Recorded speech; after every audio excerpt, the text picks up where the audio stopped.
People are flawed. Nobody is perfect. These are not particularly contentious or controversial statements. I'm sure that if I gained a big enough following, many flaws in my own ideological stances would come out. Heck, I'll even share one. I don't really believe in redemption arcs for reactionary YouTubers. Purely out of spite, I want them to be canceled. I want their platforms dissolved and for them to vanish into obscurity. I want them and their garbage ideas scrubbed clean from the internet. There is no redemption. The harm that they have done cannot be undone, and there will never be any possibility of reconciliation. I don't really believe in cancel culture, but I want the concept of cancel culture in their minds to happen to them in real life. I want them to no longer be content creators, go do a quiet job, and never be taken seriously ever again.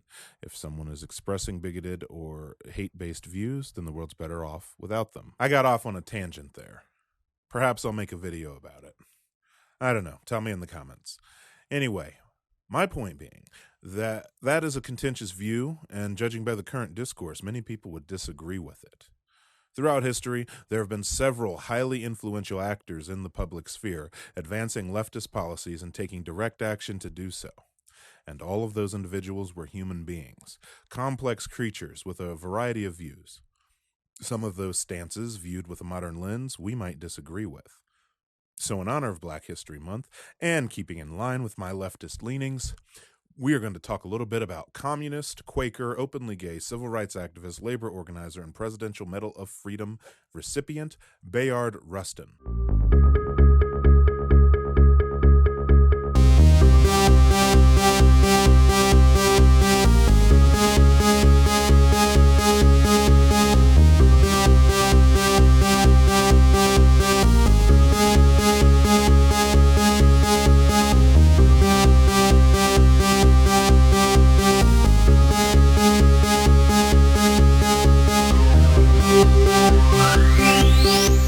The point I want to make today is that not a single advocate for progressive social change is perfect, and in fact, a number of them may have very contentious takes on certain subjects, but we shouldn't allow solid progress and real tangible praxis become the victim of perfection. There is, well, let's say troubling habits in leftist spaces whenever radical actors of color present themselves. Whenever they use terms or phrases or take stances that fall outside of the norm, people have a knee-jerk reaction. What's your reaction when I state that I'm a Hotep black nationalist? It's weird, isn't it? Are you wondering if I'm actually an anarchist? Are you worried that I'm about to spew some bigoted, anti-white, misogynistic screed? A number of very popular and very white people who occupy this corner of the internet have tripped very soundly over their own genitals, conflating the concepts of black nationalism with white ethno-nationalism. And a lot of people see the term Hotep and cast aspersions without even knowing what it means. The moment you say it, people invoke Tariq Nasheed or Marcus Garvey or Louis Farrakhan, even though none of these people identify as Hotep. Why is there always this weird purity test in leftist spaces when talking about black radicals? Bayard Rustin was a radical black activist. He was openly gay in a relationship with a white man all the way back in the 60s, a time when this could be hazardous to your health if it was public knowledge. We're talking about before Stonewall. He attended college at Wilberforce University, a historically black college in Ohio, and immediately became active on campus. He would go on to be expelled from school after organizing a strike. Bayard Rustin would go on to join the Communist Party in the United States for a time, as the Soviet Union were big supporters of American civil rights movement for Africans in the Americas. Stalin had his own theory of nationalism and wanted Africans in the Americas to have their own state. I know, shut up, I'm not done.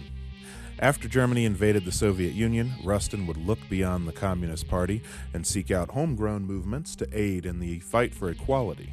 Later, he would even align himself against communist nations, but more on that later. After leaving the Communist Party, Rustin began working closely with the aforementioned Randolph to push several protests against segregation. He did the majority of the organizing and training for the famed March on Washington for Jobs and Freedom, and yet, due to his past Communist Party membership and his homosexuality, he was removed from the role of director of the march and relegated to behind the scenes. This is why most people think of Martin Luther King Jr. or maybe Philip Randolph when they talk about the March on Washington, but probably don't even know the name of Bayard Rustin. Rustin. During World War II, he traveled to California to protest on behalf of Japanese families being rounded up and sent to camps. He helped King organize the Southern Christian Leadership Conference, but despite being a devout Christian himself, he would ultimately leave the organization he helped start after his past and sexual orientation again caused division among their peers. That said, he was undeterred. Some of his other accomplishments include assisting the Harlem community leaders with boycotting New York public city schools to bring an end to de facto segregation, a persistent issue to this day in New York City. He was able to get 400,000 New Yorkers to boycott on the same day in efforts to integrate schools.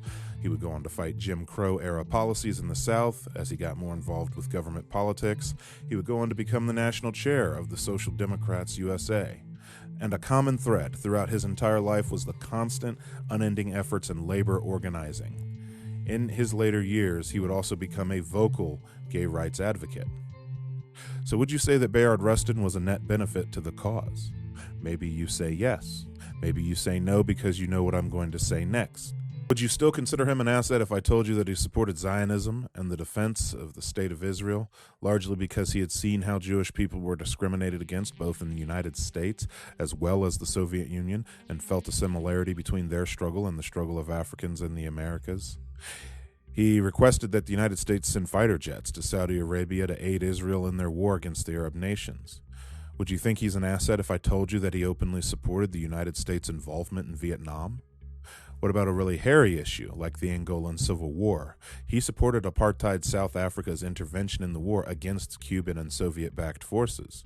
What about the fact that he would go on to join what is commonly referred to as the neoconservative movement, and that he even helped found a committee with a member of the CIA that acted against the Soviets, or when he worked with another CIA-sponsored committee to legitimize an illegitimate election that ousted the socialist president of the Dominican Republic?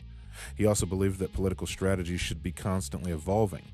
He didn't like the Black Power movement and identity politics, advocating instead that the black community strengthen political alliances with white unions, synagogues, and labor organizations towards shared economic agendas.